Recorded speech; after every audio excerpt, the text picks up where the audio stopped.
Hello there guys, welcome back to Younes Talks Football, welcome back to a brand new video. I hope all of you are doing well today. Today's a very interesting one because I come bearing good news and I come bearing controversial news, which we're going to get into the video a little later on. But before I do, I'm going to ask you guys, if you are new, hit that subscribe button, hit that notification bell to be notified once I've uploaded, and let's get into today's nitty gritty. So we are playing against Tottenham Hotspur on Thursday. Tottenham versus Chelsea, big London derby, massive rivalry. Both teams absolutely despise each other, you know, except for the sporting sense where on the pitch, you know, you got to respect each other. But when it comes to the two clubs, just as football clubs on the other sides of London, there's absolute venomous animosity between the two clubs. That goes way back. So it's going to be a very interesting game, especially in the context of Thomas Tuchel. He's just arrived at Chelsea. It's going to be his first massive derby.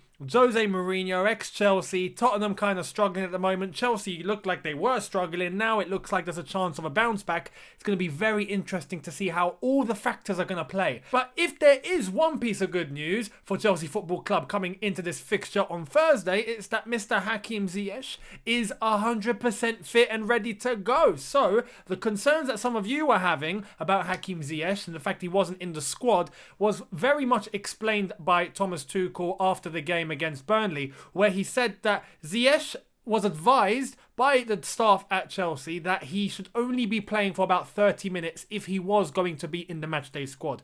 Obviously, Tuchel found no value to that whatsoever and thought, why risk him? Why get him on the pitch for only 30 minutes when I have to take him off, use a substitution, where I can rest him and have him ready for Tottenham where he can play all 90 minutes. So it was a very wise decision and it's paid off because now Mr. Hakim Ziyech is ready for Tottenham and it's going to fit in quite well tactically, I think, especially in a defence that seems to be really struggling in Tottenham Hotspur at the moment. Hakim Ziyech, who's very technical on the ball, I feel can possess a few qualities that can exploit Tottenham if they are going to defend in the same way they did against Brighton and in the same way they did against Liverpool. Hopefully they do. That's all I'm going to say. But tomorrow, I will be giving you guys the match preview to that game, so make sure you are here, ready, and your eyes are peeled for when it drops. And I can't wait for it. Now, I'm going to go into some transfer news for Chelsea Football Club. This is a name that's been, you know, touted about for quite some time now, but it's always seemed a little bit unrealistic in the sense that this player's club doesn't want him to go, you know, and that's just the way it is. But there's a certain release clause. And who is this player, you ask? Mr. Upamecano, yes, from RB Leipzig. Now, I've got a little bit of a situation here that I need to clarify. This is the quote that I saw yesterday evening in regards to Upamecano, and this was given by the Bayern Munich CEO, Mr. Karl-Heinz Rummenigge. Now, Rummenigge is a German legend. If you are aware of, you know, German football in any way, shape, or form, you will know that Mr. Rummenigge is, you know, regarded as one of the best German footballers of all time. His peak in the 1980s, where he was just absolutely incredible player. He is now the CEO of Bayern Munich, and he came out yesterday and spoke about Mr. Upamecano, who is not a Bayern Munich player. Upamecano plays for RB Leipzig, but Rummenigge, just like he did for Hudson-Odoi when they were interested in Callum, speaking about him in the press, speaking about him so publicly, saying everything to the world about a player that doesn't belong to the club, we found it a little bit strange. Well, he's gone and done the same thing here for Upamecano. Here's what he said. Bayern Munich CEO Karl-Heinz Rummenigge on Dayot Upamecano to Sky Germany. If clubs like Liverpool and Chelsea are interested in him, that shows what qualities the player has. He can replace David Alaba. I mean, thanks for the confirmation, Carl, you know, because we were questioning whether we were interested in Upamecano in the first place, but you've come out in public and just said it how it is. So we appreciate the fact that you have said we are linked with him. Great. Thank you. Now we know. So, you know. But my thing here is, now for us, we find it weird, but apparently in Germany, this sort of thing is normal.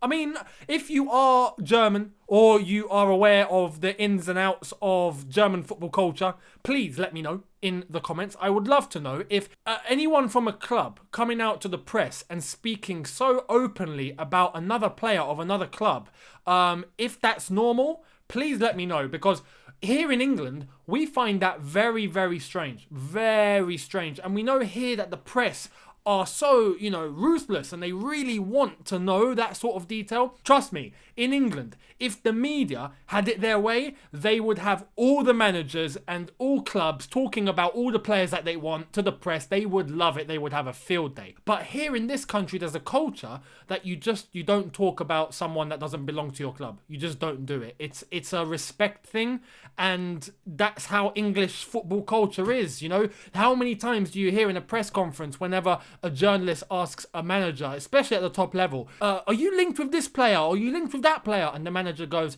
I'm not going to speak about a player that doesn't belong to our club. It's not right to do so. How many times do you hear that? We hear that from everyone. Every single manager's done it. Whether it's Jose, whether it's Klopp, whether it's Pep, whether it's flipping, you go back, even Arsene Wenger, Alex Ferguson, they've all done it. Here in this country, you just don't speak about players that are not at your club. You can, briefly say the positive qualities that they may have, like, we respect that player a lot. We know he has some fantastic qualities.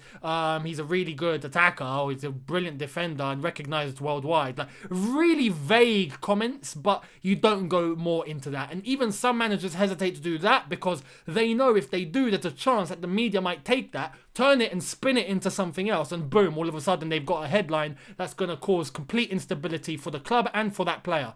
So out of respect, managers choose not to. But apparently in Germany, this is normal. I would love to know. If it's normal, please hit the comments and let me know. Enlighten me. Thank you very much. Now, if we're talking about controversy, this looks like child's play in terms of what Rummenigge has done compared to what's happened in France. Oh my goodness. Now, a certain manager that used to manage Chelsea Football Club, where I'll admit I was very happy when he got sacked, Mr. AVB.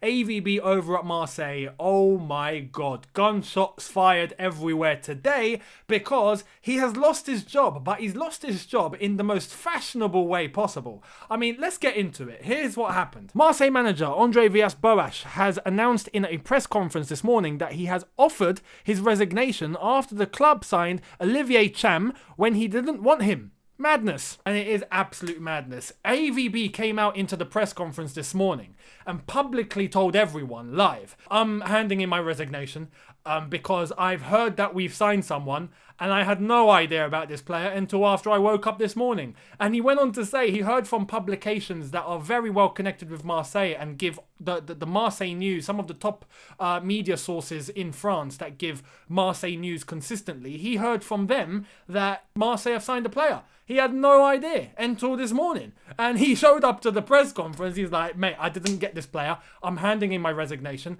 I can't work like this. I don't want any money. I don't want anything from Marseille. I just want to leave if this is how it's going to be. Simple as that. And then he did go on to say, if the boss at Marseille was happy enough to accept, then great, he'll leave. And if he turns it down and rejects the resignation, then AVB will happily stay on and just keep on the job. But a job that he just does not want to do, let's face it. Well, the news is that Marseille have accepted the resignation. The board accepted it first, and after that, the chief in charge at Marseille accepted his resignation. So now Marseille have officially announced that AVB has left the club with immediate effect, and AVB is subject to sanctions. I mean, the statement that Marseille have let off here is just unbelievable. He is subject to sanctions because he has tendered his resignation and he's terminated the contract. So I don't know what's going to happen there. But, I mean, when AVB comes out and says he doesn't want the money, he just wants to go. I mean, that tells you things are pretty chaotic at that club. Just a couple of days ago, the Marseille training ground got stormed by supporters. Supporters showed up at the training ground and stormed the place. I mean,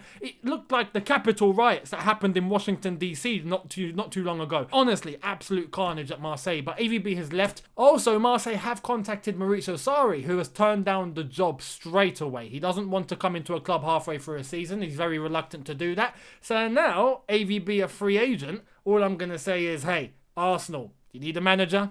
Tottenham, hey, do you need a manager too? Anyway, that's it for today. Let me know your thoughts in the comment section below regarding Hakim Ziyech fit for the Spurs game at 100%. Let me know. Upamecano to Chelsea. The fact that Rummenigge spoke so openly about him and the fact that Chelsea are interested alongside Liverpool in signing Upamecano. Let me know in the comments what you think of that. And AVB, who has left Marseille, is he subject to a return to the Premier League? We'll wait and see if a job opens up. But let me know your thoughts on the whole story at Marseille. Hit the subscribe button if you are new. Hit that notification notification bell to be notified once I've uploaded. And I'll see you tomorrow for the preview to Tottenham versus Chelsea. It's going to be a good one. It's going to be a tasty one. And it's going to be a very, very interesting one to predict, because even for this one, we may have a little bit of an idea of how Tuchel's going to set up. But I'll give you what I think the starting 11 is going to be and how I think Tuchel's going to set the team up. So make sure you keep your eyes peeled for that one. I'll see you guys tomorrow. Thank you all so much for watching. Have a good one. Look after yourselves. Take care. And peace.